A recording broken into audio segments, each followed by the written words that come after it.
திருநெல்வேலி அருகே வீட்டை இடிக்க வந்த அதிகாரிகளை கண்டித்து ஆட்டோ ஓட்டுநர் தீக்குளிக்க முயன்றதால் பரபரப்பு ஏற்பட்டது. நாரணமாள்புரம் கிராமத்தில் இந்து சமய அறநிலைத்துறைக்கு சொந்தமான இடத்தில் ஆக்கிரமிப்புகள் அகற்றுவதாக கூறி வருவாய்த்துறை மற்றும் கிராம நிர்வாக அலுவலர்கள் வீடுகளை இடிக்க வந்தனர். இதனை கண்டித்து வீட்டின் உரிமையாளர்கள் வீடுகளை விட்டு வெளியேறாமல் வாக்குவாதத்தில் ஈடுபட்டனர். இதனைத் தொடர்ந்து ஆட்டோ டிரைவரான முத்துராமலிங்கம் திடீரென மண்ணெண்ணெயை தன் மீது ஊற்றி தீக்குளிக்க முயன்றார். இதனால் அப்பகுதியில் பெரும் பரபரப்பு ஏற்பட்டது. சேலம் மாவட்டம் எடப்பாடி அடுத்த வீரப்பம்பாளையம் பகுதிகளில் 15 நாட்களாக குடிநீர் வராததை கண்டித்து அப்பகுதி மக்கள் சாலை மறியலில் ஈடுபட்டனர். எடப்பாடி சுற்றுவட்டார பகுதிகளில் மத்திய அரசின் கெயில் நிறுவனத்தின் சார்பாக கேஸ் லைன் பதிக்கும் பணி நடைபெற்று வருகிறது. இதற்காக குழாய் அமைக்கும் பணியில் ஈடுபட்ட போது குடிநீர் பைப்புகளை சேதப்படுத்தியதாக அப்பகுதி மக்கள் குற்றம் சாட்டியுள்ளனர். இதனால் கடந்த 15 நாட்களாக குடிநீர் வராமல் அப்பகுதி மக்கள் தவித்து வந்தனர். மேலும் பலமுறை விடியா நகராட்சி நிர்வாகத்திடம் புகார் அளித்தும் கண்டுகொள்ளாத நிலையில் ஆத்திரமடைந்த அப்பகுதி பெண்கள் உள்பட 50க்கும் மேற்பட்டோர் காலி குடங்களுடன் சாலை மறியலில் ஈடுபட்டனர். இதனால் போக்குவரத்து பாதிப்பு ஏற்பட்டது. இனியாவது விடிய அரசின் அதிகாரிகள் உரிய கவனம் செலுத்தி குடிநீர் குழாய்களை சீரமைக்க மக்கள் கோரிக்கை விடுத்துள்ளனர்.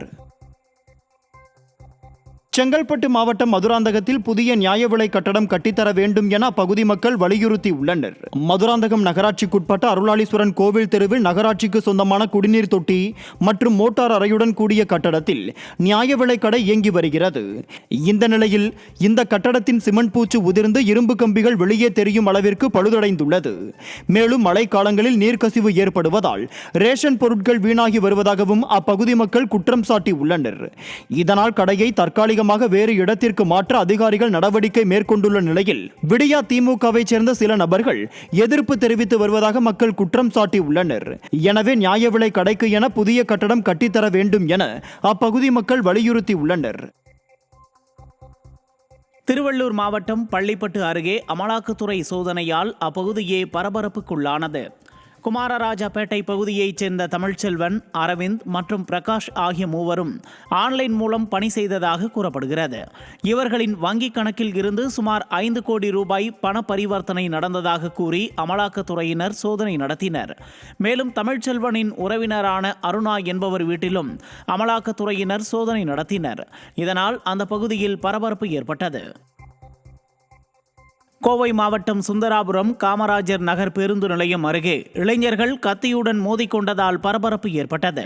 பரபரப்பு நிறைந்த பேருந்து நிலையம் அருகில் இளைஞர்கள் ஒருவரை ஒருவர் கல்லால் தாக்கி கொண்டதில் ஒரு கார் மற்றும் ஆட்டோ கண்ணாடி சேதமானதுடன் அப்பகுதியில் போக்குவரத்து நெரிசலும் ஏற்பட்டது.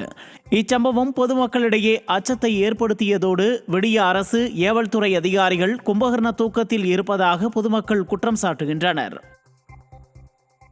கரூர் மாவட்டம் குளித்தலையில் கட்டளைமேட்டு வாய்க்காலில் தண்ணீர் திறந்துவிடக் கோரி கடைமடை பகுதி விவசாயிகள் நீர்வளத்துறை உதவி செயற்பொறியாளர் அலுவலகத்தை முற்றுகையிட்டு தர்ணாவில் ஈடுபட்டனர். சுமார் 5000 ஏக்கர் விளைநிலங்களில் சம்பா சாகுபடி செய்ய தயாராகி வரும் நச்சலூர் பகுதி விவசாயிகள் போதிய அளவுக்கு தண்ணீர் இல்லாததால் நாற்றுவிட முடியாமல் தவித்து வருவதாக கவலை தெரிவித்தனர். உரிய நடவடிக்கை எடுப்பதாக அதிகாரிகள் நடத்திய சமாதான பேச்சுவார்த்தைக்கு பிறகு விவசாயிகள் கலைந்து சென்றனர்.